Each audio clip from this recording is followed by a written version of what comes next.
Red Herbol. 52 años. En una nueva era de radio en Bolivia.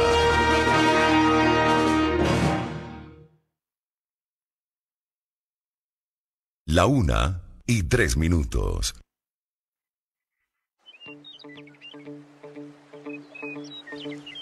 Verdades ocultas, la hora de la naturaleza. Todos los viernes de 13 a 14 horas por Radio Herbol, FM 100.9. Muy buenas tardes. Estamos en una nueva edición de Verdades Ocultas, la hora de la naturaleza, una producción de Fundación Jubileo, Ecotambo, ICEAT y Fundación Solón. En esta oportunidad estamos con Marc Gavalda, licenciado y docente en Economía Ecológica de la Universidad Autónoma de Barcelona. Marc Gavalda es un especialista en temas vinculados al petróleo y la Amazonía. Ha estado en Bolivia hace 20 años, ha vivido 5 años en nuestro país y ha escrito uno de sus primeros libros sobre el petróleo boliviano, que se llama Las manchas del petróleo boliviano, en 1999. Ha escrito otro libro, La recolonización, en el 2003, Viaje a Repsolandia, o sea, es la ciudad de Repsol.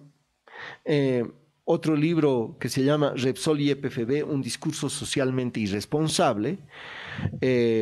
Otro, Patagonia Petrolera, el desierto permanente, y su último libro del que tenemos registro, Gas Amazónico.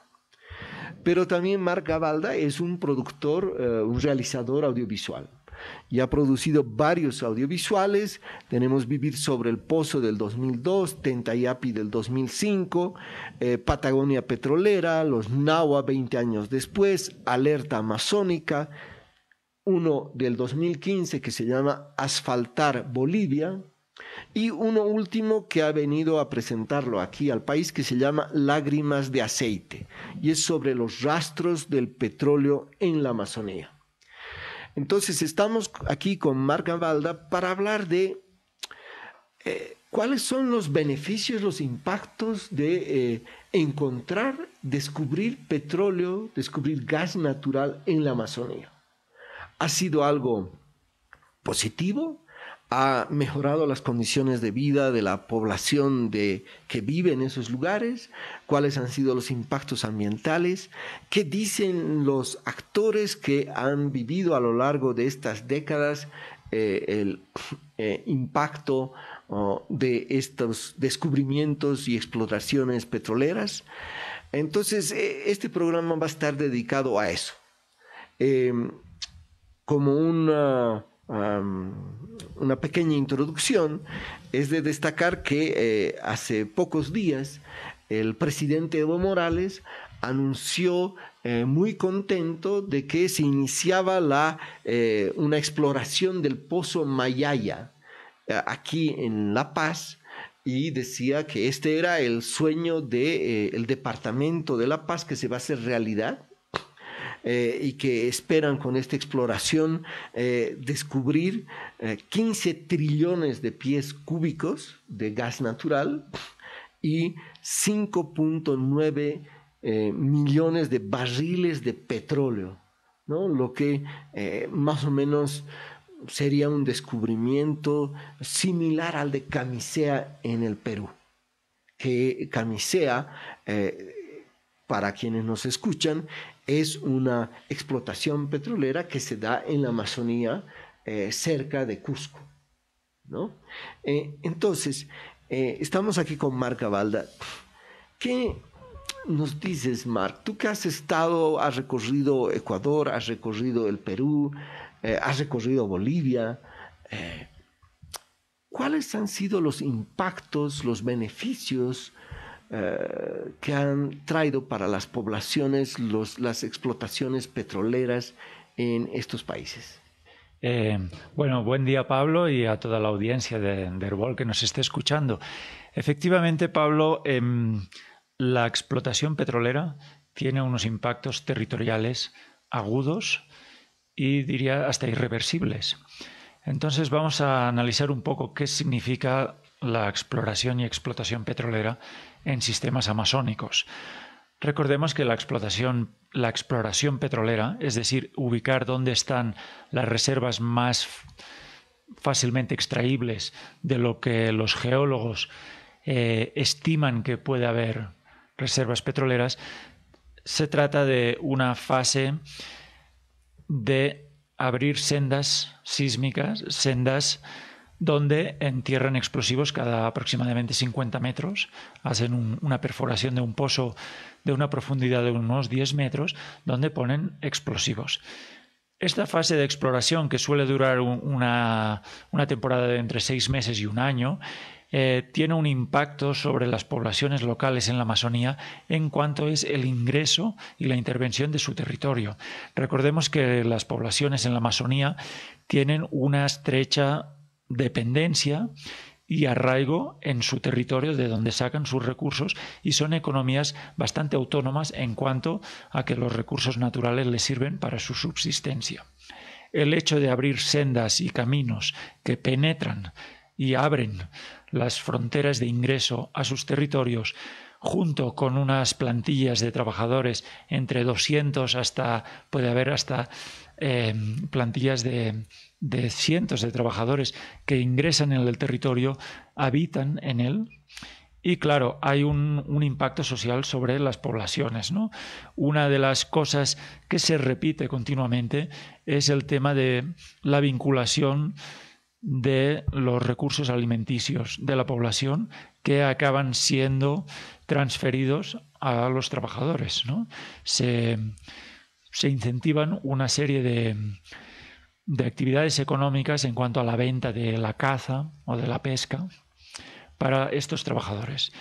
Estas plantillas de trabajadores que sí se puede reconocer que seguramente también a través de las presiones de las mismas poblaciones, cuando empiezan estas actividades, consiguen unos cupos de trabajo, ¿no? Sin embargo, muchas veces los trabajadores locales acaban haciendo trabajos de abrir sendas con machetes o de monitores ambientales, ¿no? Sin embargo, todo lo que es el trabajo de la geología, de la perforación, eso es personal externo a los territorios. O sea, el impacto social empieza ya en la fase de exploración. Y poner una carga de dinamita cada 50 metros, estás diciendo, es casi como poner en la esquina de cada manzano de la ciudad de La Paz una carga de dinamita. ¿Es correcta esa distancia más o menos? Sí, sí, y te diría que las cargas estas no son inocuas, por mucho que se presume cuando las empresas se presentan a los territorios, a las poblaciones, dicen, no, esto no pasa nada. Mira, yo tuve la experiencia aproximadamente en el año 2001 o 2000, justo la Universidad Mayor de San Simón, se presentó frenando un proyecto de exploración sísmica en el Valle del Sacta. Es una finca que tiene la Universidad Mayor de San Simón en el Chapare. Y para contrarrestar esta oposición se mandó una comisión y que fue acompañada por la empresa Pluspetrol, una filial de Repsol en ese momento, para que nos enseñaran en qué consistían las líneas sísmicas. Te digo, Pablo, que esas explosiones sísmicas son unas explosiones atemorizantes cuando las sientes cerca, ¿no? Tenemos la experiencia justamente ahora con el equipo de Alerta Amazónica, que es este equipo del que conformamos para hacer documentales. Hemos estado en el territorio Tacana 2, justo en la frontera entre el norte amazónico de La Paz y Cobija, ¿no? En la cuenca del río Madre de Dios. Bien, ellos nos contan todo este proceso de lucha que vivieron para que las líneas sísmicas no afectaran a sus castañales. Como sabes, todo lo que es el norte amazónico boliviano tiene una estrecha dependencia con los árboles de castaña de que realmente es un recurso renovable, un recurso manejado por las propias comunidades y que da un rédito económico para solventar pues lo que sería una economía comunitaria, pero que tienen unas necesidades, por ejemplo, pagar los estudios de los hijos, el tema del transporte en motor, etcétera, ¿no? Estas necesidades económicas que tienen las comunidades y que solventan con la venta de castaña. Bien, los compañeros tacanas en este territorio se opusieron a que las cargas de los explosivos estuvieran a menos de 50 metros de los castañales, ¿no? ¿Qué pasó? Que cuando se estableció un convenio y cuando IPCB fue a hacer las líneas sísmicas, se encontró que había un castañal cada 50 metros.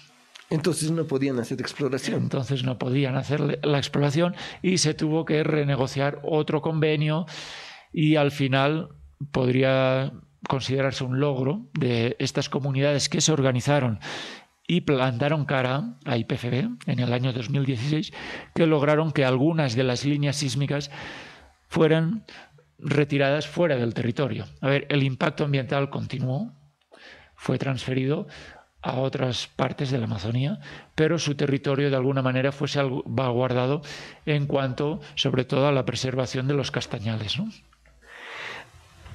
O sea, el impacto de estas explosiones es sobre las aguas subterráneas también que pueden haber.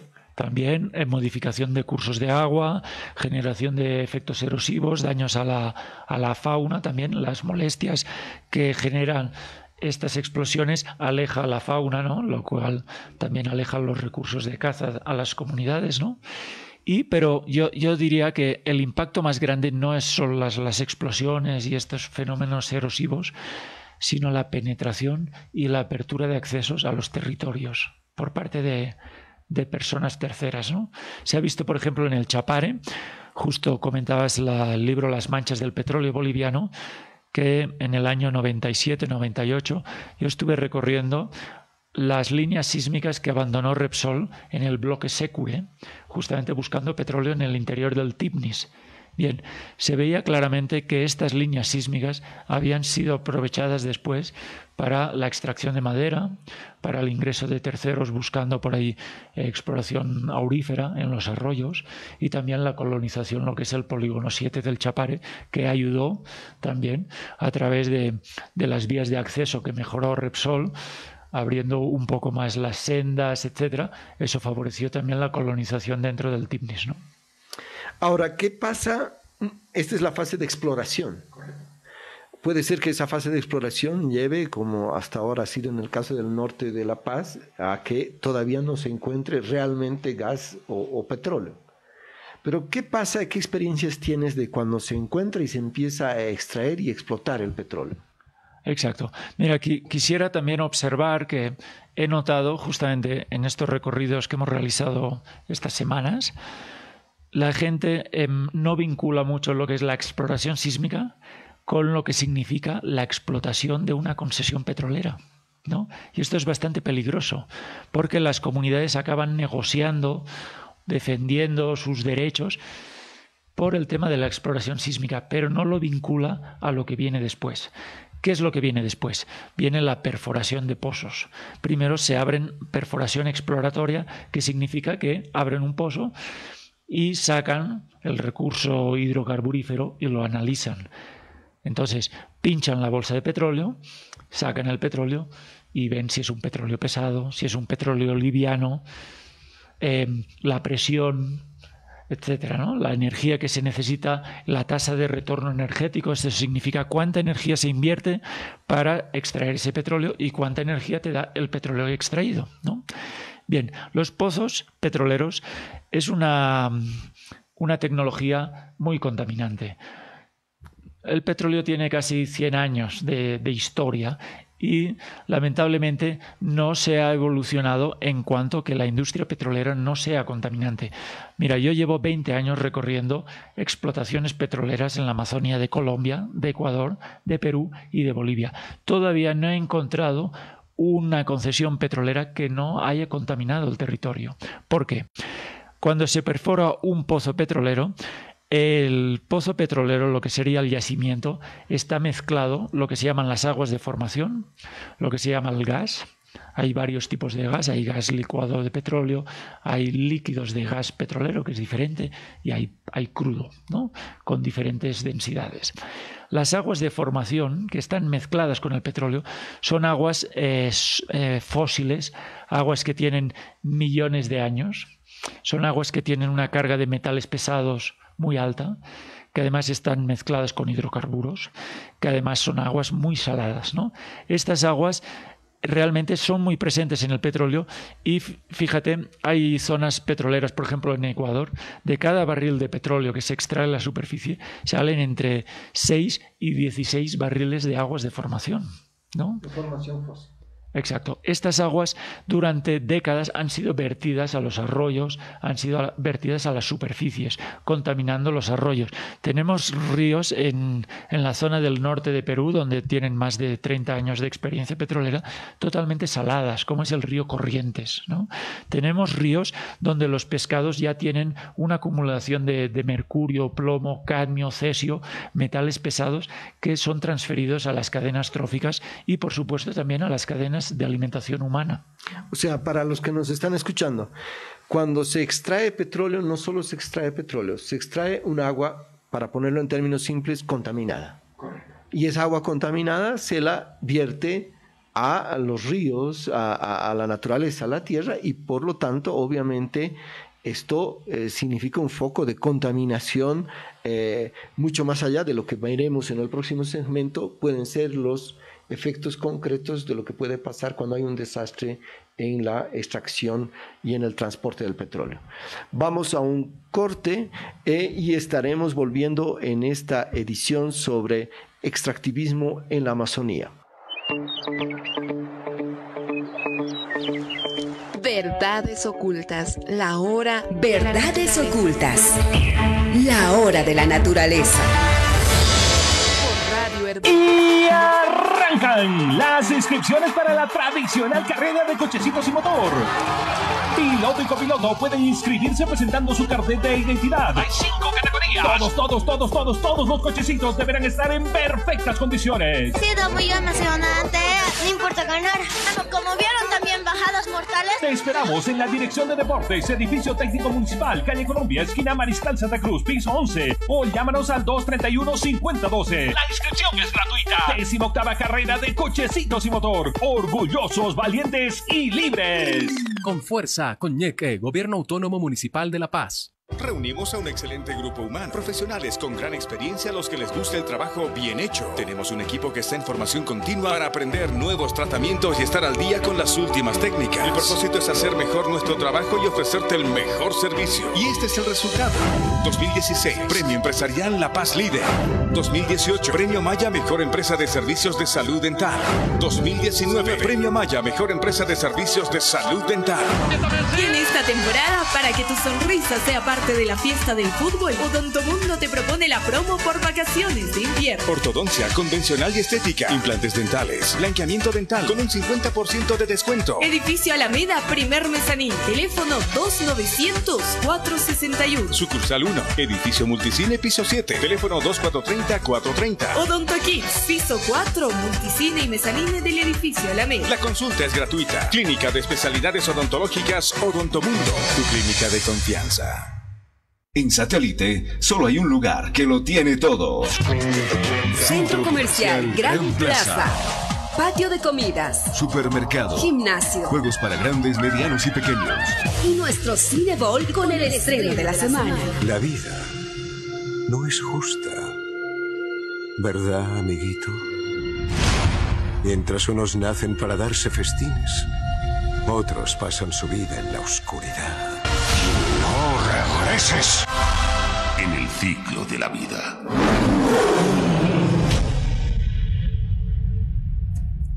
Centro Comercial Gran Plaza. Te espera en la calle Alfredo Sanginés, número 500. Ciudad Satélite, El Alto.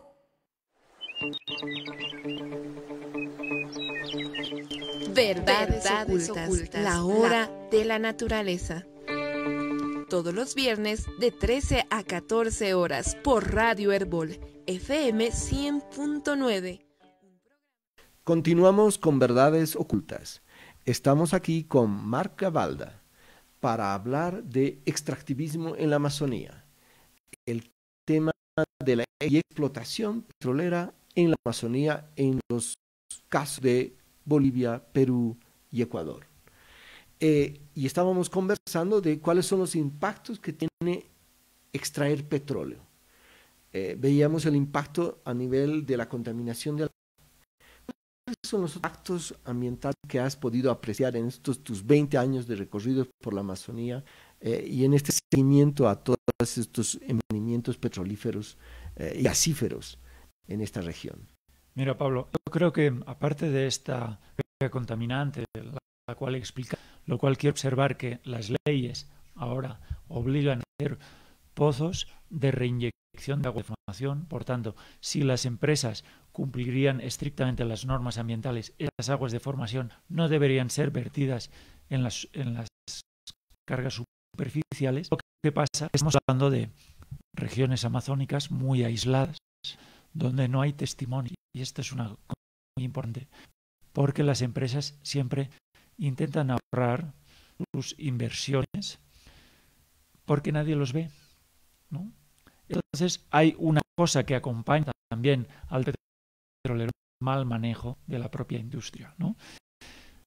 Pero hay otros vectores de contaminación en cuanto a la explotación petrolera. El petróleo también viene mezclado con gas.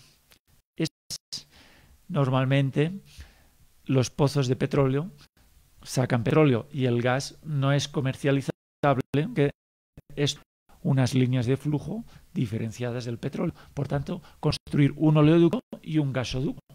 Entonces, ¿qué pasa? Que se hace la separación normalmente, si no es en el mismo pozo, es en donde están los campamentos centrales de las concesiones petroleras, ¿no? Recordamos, una concesión petrolera es un área establecida con un convenio, con un contrato mercantil entre una empresa privada y una empresa y el Estado, ¿no? Son concesiones de 20 y 30 años de explotación, ¿no? En esta separación de lo que sería el crudo con gas gaseosa, muchas veces se llama venteo. El venteo consiste en simplemente liberar a la atmósfera el gas. Esto es una... Son esos grandes veces a la distancia porque lo están quemando. O no necesariamente. Sí, son los de gas. Y peor aún sería el venteo, que es soltarlo a la atmósfera. Mira, en el año 2005 tuve la oportunidad de acompañar una comisión de derechos humanos de Cochabamba a la zona de explotación de petróleo de la Pluspetrol, filial en ese momento de Repsol, en el pozo Yapacán. Ahí hubo una deflagración de gas donde murieron quemadas 3 personas. ¿Qué pasó? Ellos fueron a pescar en una cocha y al encender un cigarro fueron quemados vivos porque se estaba venteando totalmente ilegalmente gas a la atmósfera, ni siquiera quemándolo. Ahora bien, que no sabías que había gas ahí. Exacto. Y resulta que por las presiones atmosféricas ese gas había quedado como acumulado en la superficie terrestre y fueron quemados vivos. El convenio que estableció Repsol con la familia, que quedó una señora viuda, fue pagar el entierro.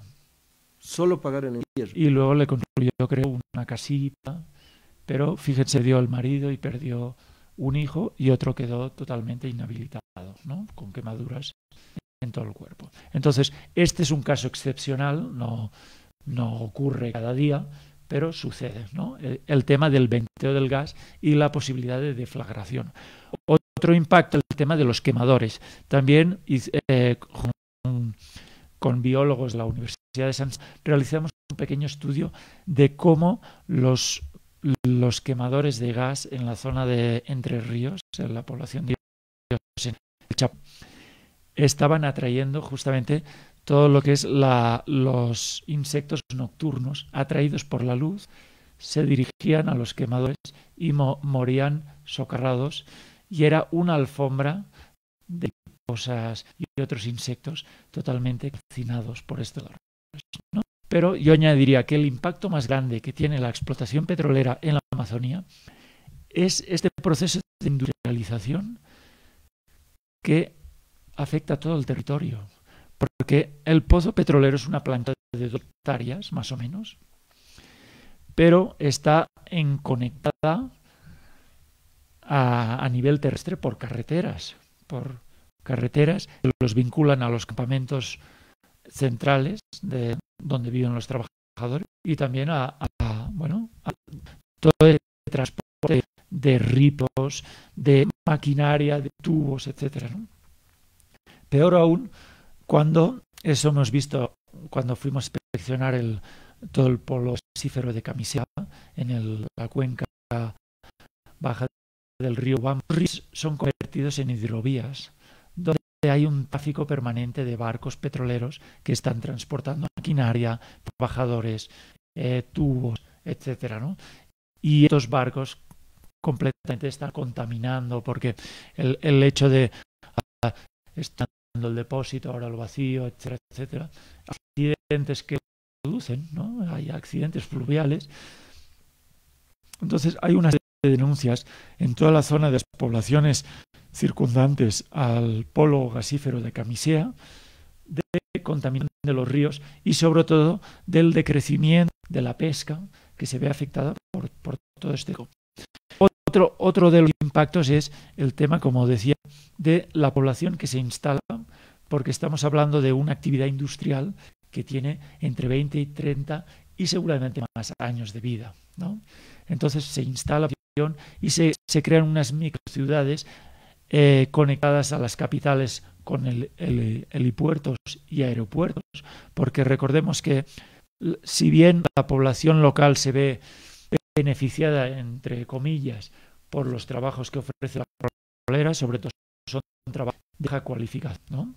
Trabajos de limpiar trocha, de vigilancia, ¿no? u otros trabajos, pero es la población urbana con ingenieros, con altas cualificaciones, realmente son los que van a trabajar ahí, en los pozos petroleros, ¿no? Y esta población tiene unas necesidades de la clase media, ¿no? Es decir, conexión con avión a las capitales, ¿no? Etcétera. Lo que quiero decir es que una concesión petrolera en la Amazonía acaba industrializando todo el territorio y todo este territorio se ve modificado por esta lógica industrial, ¿no? Y este para mí sería el impacto más permanente que queda en la Amazonía. Ahora tú en tu último video, Lágrimas de Aceite, hablas de otro impacto, que es el que se da en los oleoductos o gasoductos que transportan el petróleo y en la que en un solo año vieron 10 roturas en un oleoducto en el norte peruano.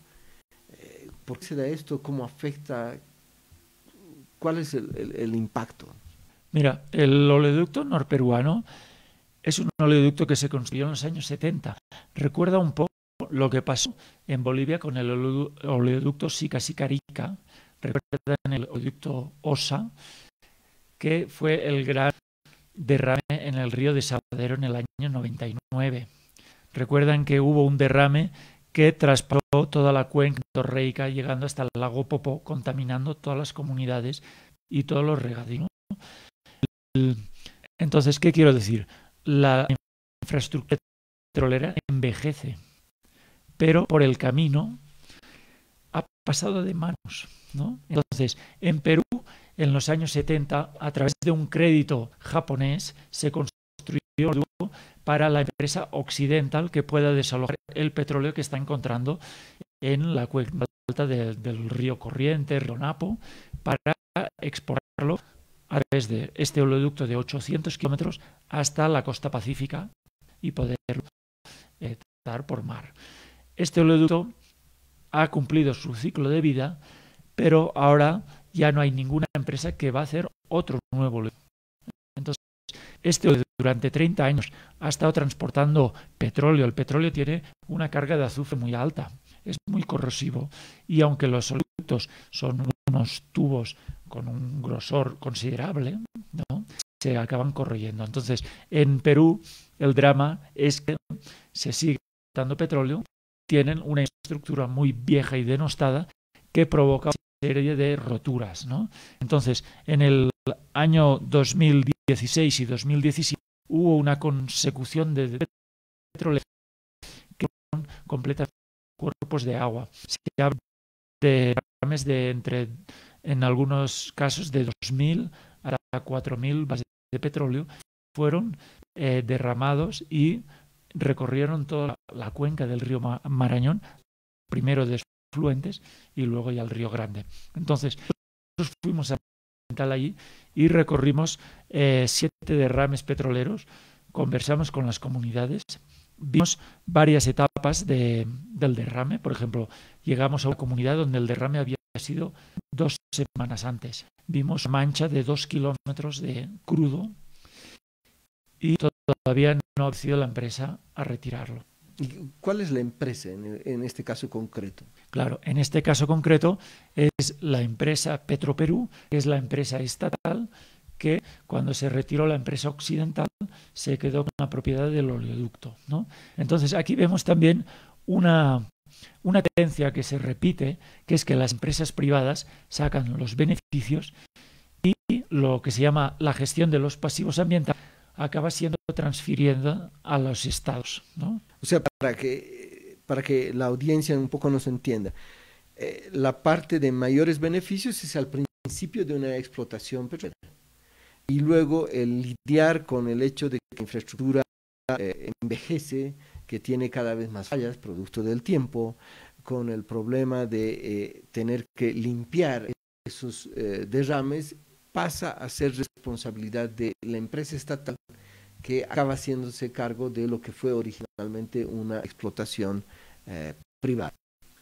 Así, con estas palabras que lo has dicho, es como es. Hay muchos casos, por ejemplo, el caso más famoso es el juicio que está lidiando el Estado de Ecuador con Texaco, hoy día Chevron, una empresa que durante 30 años explotó petróleo de una manera totalmente nefasta, contaminado. Y ahora tenemos unas provincias en Ecuador, por ejemplo la provincia de Orellana y Sucumbíos, donde hay una cantidad de población enferma por leucemia, por toda esta ingestión de carga contaminante de hidrocarburos, y está muriendo la población. Y esta empresa, a través de yo le llamo una arquitectura de la impunidad, que las empresas corporativas privadas se van cambiando de nombres, van, por supuesto, evadiendo cargas impositivas por el tema de los paraísos fiscales, y entonces existe una impunidad enquistada en todo este modelo productivo de petróleo, donde sobre todo, diría, no hay una responsabilidad penal de que el presidente de una empresa contaminante nunca será multado, nunca será penado, aunque haya encima de la mesa, ¿no? Pero la pregunta es, tenemos estudios de impacto ambiental que se tienen que realizar. Y en un estudio de impacto ambiental se dice cuáles serán los impactos del proyecto, pero que todo proyecto siempre termina en un momento. Es decir, cuando uno construye una hidroeléctrica, también tiene que pensar qué va a ocurrir cuando tiene que desmontar la represa de esa hidroeléctrica. ¿No pasa acaso lo mismo en el caso de estos eventos donde la vida útil de un producto es de 20 años y por lo tanto al cabo de ese periodo tiene que ser totalmente paralizada su utilización? Bueno, vamos a ir a la pregunta, pero después de nuestro corte, en Verdades Ocultas estaremos volviendo después de estos anuncios publicitarios en Radio Herbol.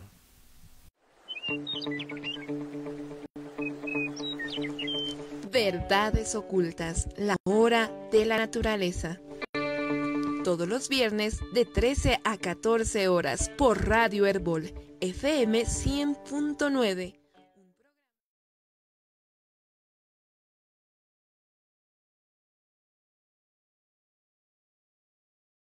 Te presenta el nuevo Corolla Sport 2019, tan versátil como vos. El auto deportivo que te hará sentir el placer de convertirte en una verdadera leyenda.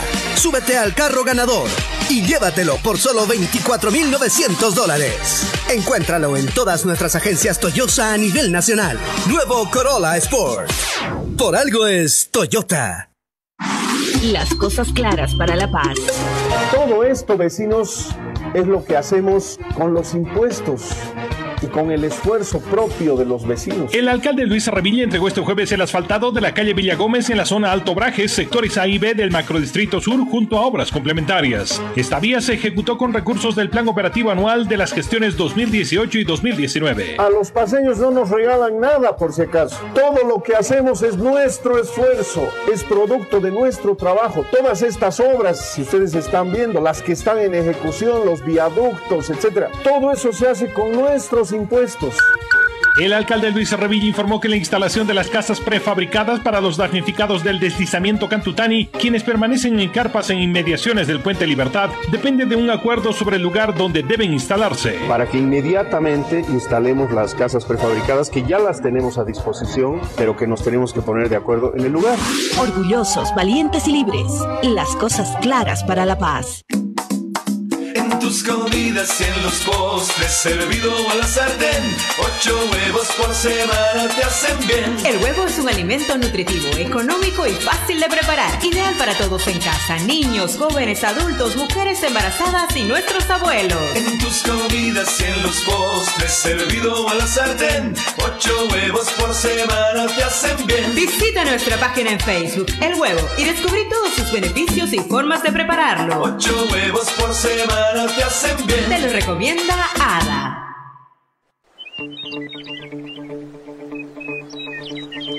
Verdades ocultas, la hora de la naturaleza. Todos los viernes de 13 a 14 horas por Radio Herbol, FM 100.9. Continuamos con verdades ocultas, Amazonía y extractivismo. Estamos con Marc Gavalda, un realmente experto que ha recorrido la Amazonía, caso boliviano, peruano, ecuatoriano, viendo cuáles son los impactos que en la realidad genera la exploración y explotación petrolera. Es que acaso no hay impacto ambiental, no hay normas que establecen que estos impactos tienen que paralizarse en cierto momento y no se puede seguir utilizando esta infraestructura obsoleta. Bien, yo creo que hay una cosa que juega a favor de las empresas y es el paso del tiempo y cómo van cambiando de manos tanto las empresas, los inversores, e incluso las marcas, ¿no? Por ejemplo, mira, en el año, aproximadamente en los años 70, la empresa Maxus, una empresa norteamericana, Urani, existe una estrategia de genocidio, porque es un pueblo aislado, en aislamiento voluntario. En el 95, Maxus es vendida a YPF. ¿Sí? En el año 99, Repsol adquiere YPF. ¿Sí? En el año, no sé si 2003 o cuando fue 2005, no sé la fecha, YPF expropia la parte de Repsol. Entonces, en todo esto, ¿qué quiere decir? Que aunque los estudios de impacto ambiental obligan una fase de contingencias, una fase de abandono, de restauración, de compensación, luego estas empresas que han suscrito este estudio de impacto ambiental en 5 o 10 años no van a existir. ¿Y quién va a asumir toda la carga de todos los pasivos ambientales generados y acumulados en el territorio y en las poblaciones, afectando a la salud ambiental de la gente?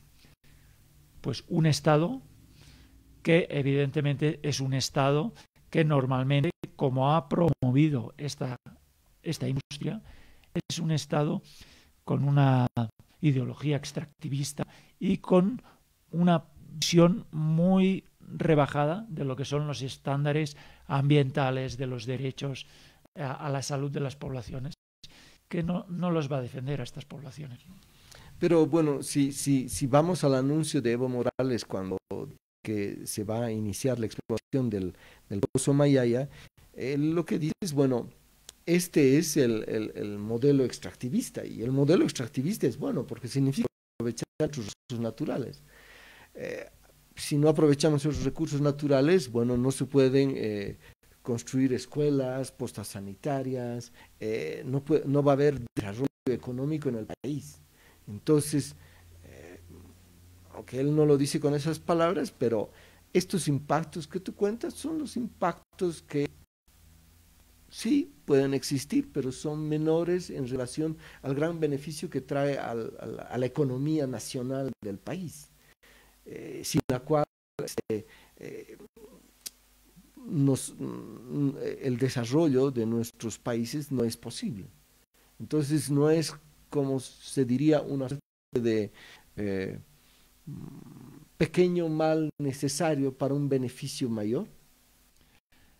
Yo creo que el presidente Evo Morales nunca fue tan sincero como de hablar a sí mismo de Estado extractivista. Un Estado extractivista es un Estado, más allá de todo lo que es la exportación de materias primas sin valor agregado, con generación de pasivos ambientales, de degradación de los derechos humanos de la población, es también la generación de una donde una élite está totalmente comprada por los beneficios de este extractivismo, y es lo que está pasando hoy en día en Bolivia, ¿no? Bolivia hoy en día, en la coyuntura mundial donde nos movemos, de unas evidencias de que el cambio climático realmente está poniendo en juego nuestra propia supervivencia, la modificación del clima donde nosotros estamos viviendo. Además, un planeta que se están agotando todos los recursos, donde los suelos fértiles están desapareciendo, donde el alimento cada vez cuesta más producir, afectados más por estos cambios climáticos, por la degradación de suelos, por también, hay que hablar de esto, que de esto no se habla, de toda la crisis energética que se va a venir en las próximas décadas, donde la humanidad va a tener que transicionar sí o sí a otros modelos que no sean fósiles. Bolivia hoy en día estaría en la parte delantera de esta transición. ¿Por qué? Porque tiene recursos renovables, tiene muchos bosques, tiene una superficie fértil productiva, tiene sobre todo una cultura agrícola y productiva muy importante, y Bolivia quiere abanderar esta transición hacia un modelo, un futuro sostenible, un modelo que no ponga en peligro la vida de la humanidad.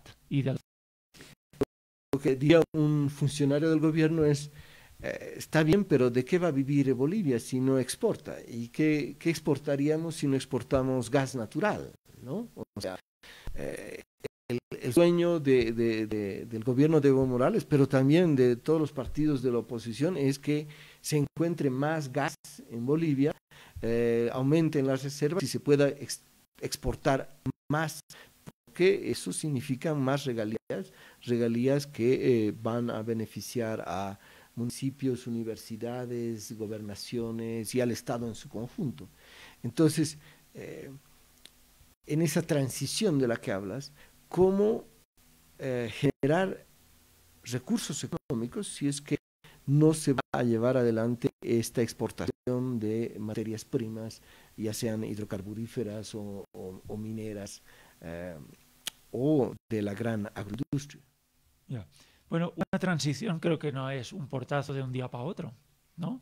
Entonces, una transición tiene que tener una visión de futuro y un programa, ¿no? Entonces, si hay unos contratos de entrega de gas a Brasil, a Argentina, y ya las zonas explotadas realmente están bastante castigadas en cuanto a los pasivos ambientales, ¿por qué no durante unos pocos años usar estos activos para justamente ir en una transición con energías renovables, ¿no? El potencial solar que tiene Bolivia, ¿no?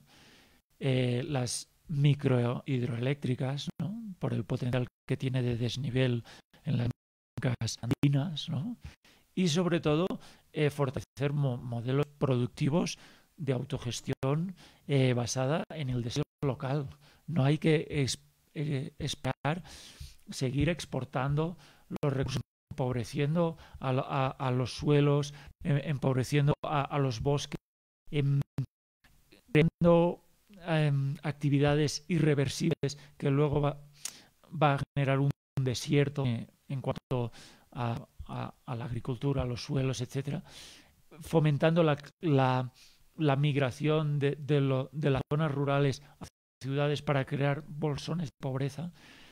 Entonces, con una mirada hacia una transición post-extractivista, ¿no?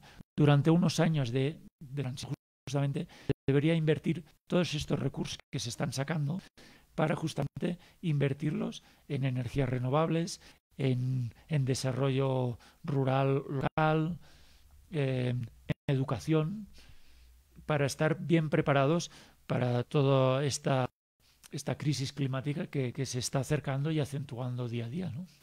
Yo veo de que hay un cambio en el discurso a nivel del gobierno boliviano. En un principio se decía así, que el extractivismo era una fase de transición hacia vivir bien. Hoy, en cambio, ya se pasa a decir que el extractivismo es un fin en sí mismo, ¿no? Es un estado extractivista y eso es lo que queremos. Y lo que estamos viendo en el caso boliviano es no una diversificación de la economía, sino una diversificación del extractivismo. Es decir, no seamos dependientes solo del extractivismo del gas, porque obviamente las reservas se agotan, los precios pueden bajar. Seamos también extractivistas a nivel de minerales, y hoy día están pasando a ser a nivel monetario de exportación, extractivismo en términos de la carne. El gran sueño es exportar carne hacia la China y hacia otros países. Entonces, no importa los impactos que esto puede tener sobre la deforestación. Por eso la deforestación hoy día en Bolivia es provocada por actividades agropecuarias. El sueño de ser un país extractivista de energía eléctrica a partir de grandes megahidroeléctricas. Entonces, el modelo boliviano se ha convertido más bien en un modelo que institucionaliza y diversifica el extractivismo y lo vuelve casi que una concepción aceptada por amplios sectores de la población. ¿Ves esta situación de estos modelos extractivistas en otros países? En el caso peruano y ecuatoriano, hay señales hacia una transición hacia una economía post-extractivista. Bueno, Pau, no sé, desde mi punto de vista creo que el programa latinoamericano ahora está en franca recesión en cuanto a derechos sociales, a derechos humanos, a visión de futuro en cuanto a soberanía energética, soberanía alimentaria, porque han accedido en el poder unas cúpulas, unas élites que están reproduciendo todos estos modelos industriales obsoletos que incluso en Europa se están cerrando las minas, están haciendo una falsa imitación de un desarrollo que ahora mismo no hay tiempo para apostar por ellos durante unas décadas más. Es tiempo de una emergencia. Realmente hay que cambiar las cosas, ¿no? Entonces, yo creo que hay no hay que dejarlo en manos de los políticos gobernantes, ¿no? Creo que debe haber una emergencia de las clases sociales, de los pueblos, hacia tomar protagonismo para tomar control de sus destinos y también de sus recursos naturales, ¿no? Y entonces eso significa un rumbo hacia esta ideología exportadora que se ha implantado en América Latina. Cuéntanos un poco del caso de Ecuador, de la experiencia del indígena Waorani, cómo ellos encaran desde su propia realidad la lucha contra este modelo extractivista. Sí, mira, el pueblo Waorani es un pueblo muy interesante porque fue contactado en el año 85 por la empresa Maxus. Era no contactado hasta el año 85. Era en aislamiento voluntario. Hubo intentos de contacto. Existe pues la trágica experiencia de un monseñor de la provincia de Orellana que fue a contactarlos justamente para intentar hacer un contacto pacífico y fue flecheado y apareció en una playa de un río no sé cuántas lanzas. ¿Cómo contactaron a este pueblo? A través del secuestro de una niña. Aprendieron su vida con una iglesia evangelista. No olvidemos que todo el tema de la colonización norteamericana a través del evangelismo que hizo en muchas culturas amazónicas, toda América Latina, lograron reducir a un grupo de los Waorani y mientras los reducían se construyó la vía Auca, que lleva el nombre, para construir el 16, que es petróleo. Bueno, hoy en día se ha concesionado otro bloque petrolero dentro de su territorio y la población Waorani ha salido, liderada sobre todo por las mujeres, ha protagonizado manifestaciones en Quito, han ido al Tribunal de Justicia, han hecho pleitos judiciales, también con un acompañamiento en las redes sociales, o sea, combinando lo moderno con lo ancestral, y han logrado revertir una consulta trucha que se había hecho en su territorio para que fuera declarada ilegal, y acto seguido, siguiendo en la intensidad del conflicto, han logrado que se haya decretado su territorio, que hayan revertido todas las concesiones de petróleo, lo que es una victoria del movimiento indígena amazónico. Es un precedente también que de algún modo lograr inspira a resistencias de otros, como puede ser, por ejemplo, en el avance de la frontera extractiva hidrocarburífera en la Amazonía boliviana. Es un poco, no un poco, es lo que está ocurriendo también en la jerarquía, ¿no?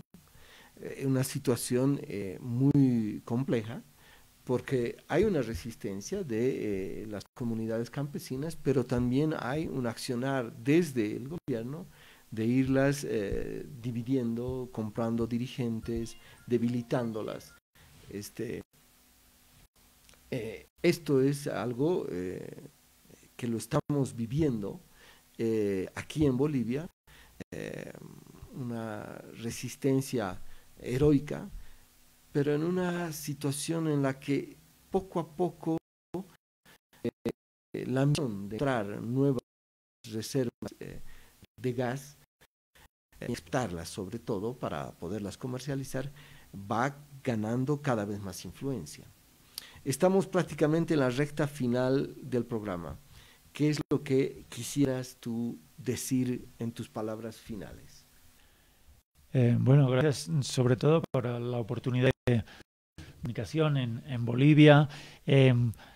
Bueno, no sé, una recomendación a toda la población de conservar sobre todo esta identidad de arraigar la tierra y de manejar otros de valor que no sean supeditados al dinero, porque es muy peligroso. Yo creo que hay una riqueza en Bolivia, sobre todo en las áreas rurales, indígenas, que no se valora por el tema de la subyugación a la ideología del dinero, de la tecnología, de la electrificación, etcétera.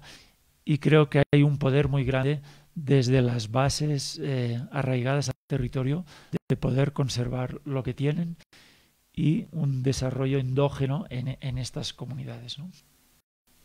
Bueno, muchísimas gracias, Marc Gavaldà. Ha sido realmente una conversación muy rica, muy vívida, que nos ha hecho sentir algunos de los impactos, visualizar algunos de los impactos que genera la exploración y la explotación en la Amazonía. Y esperamos contar con tu presencia para una próxima oportunidad, e invitamos a todos a poder ver el video Lágrimas de AC, que lo pueden encontrar en la página web de Alerta Amazónica.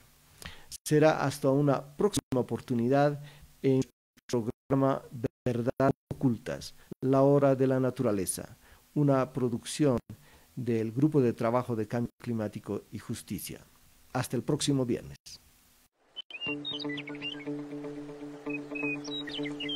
Verdades Ocultas, la hora de la naturaleza. Todos los viernes de 13 a 14 horas por Radio Herbol, FM 100.9.